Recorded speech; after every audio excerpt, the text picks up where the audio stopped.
সাকিব আল হাসানকে দেখেই বুকে টেনে নিলেন সাবেক Pakistani pacer Sultan of swing খ্যাত ওয়াসিম আকরাম। লস অ্যাঞ্জেলেস নাইট রাইডার্সের হয়ে মেজর লিগ ক্রিকেট খেলছেন সাকিব। রোদে পুড়ে অনুশীলনে ঘাম ঝরাচ্ছিলেন। হঠাৎ মাঠে আগমন ওয়াসিম আকরামের। সাথে সাথেই দুজনের মুখে ফুটে ওঠে হাসি। হাসতে হাসতে একজন হাত বাড়িয়ে দেন অন্যজনের দিকে। এগুতে এগুতে সাকিব জানতে চাইলেন কেমন আছেন ওয়াসিম আকরাম। কথার উত্তর দিতে দিতেই তিনি বুকে টেনে নেন সাকিবকে। কিন্তু সাকিবের সাথে আকরামের এমন ঘনিষ্ঠ সম্পর্ক কবে থেকে? দুজন দুইটা আলাদা প্রজন্মের ক্রিকেটার। নিজ নিজ দেশের হয়ে খেলতে নেমে খেলার মাঠে যে খুব বেশি দেখা হয়েছে তাদের এমনও না। দুজনেরই নামডাক খ্যাতি আছে বিশ্বজোড়া। সেই হিসেবে দুজন দুজনকে চিনতেই পারেন। কিন্তু এভাবে তো বুকে টেনে নেওয়া যায় শুধু কাছের মানুষদের।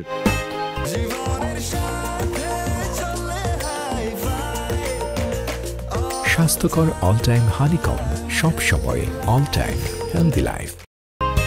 ঠিকই ধরেছেন, সাকিব আল হাসান এবং ওয়াসিম আকরাম কাছের মানুষ তো বটেই। এমনকি আকরাম অনেকদিন সাকিবের সরাসরি কোচ হিসেবে কাজ করেছেন। সাকিব ওয়াসিমের এই ঘনিষ্ঠতা শুরু কলকাতা নাইট রাইডার্স থেকে। সাকিব আল হাসান যখন কলকাতা নাইট রাইডার্সের ক্রিকেটার তখন ওয়াসিম আকরাম ছিলেন দলটার বোলিং কোচ। সেই সুবাদে একই সাথে কাজ করেছেন দুজন। 2012 এবং 14 সালে কেকেআর IPL চ্যাম্পিয়ন হয়, যেই দুই আসরে মাঠে গুরুত্বপূর্ণ ভূমিকা রেখেছেন আল হাসান। আর মাঠের বাইরে ডাগ আউটে থেকে সাকিবদের রসদ জুগিয়েছেন ওয়াসিম।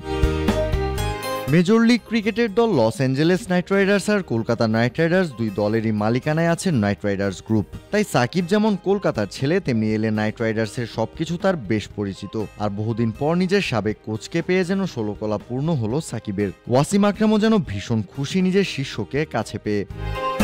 কাউসার শান্ত, ক্রিক ফ্রেঞ্জি।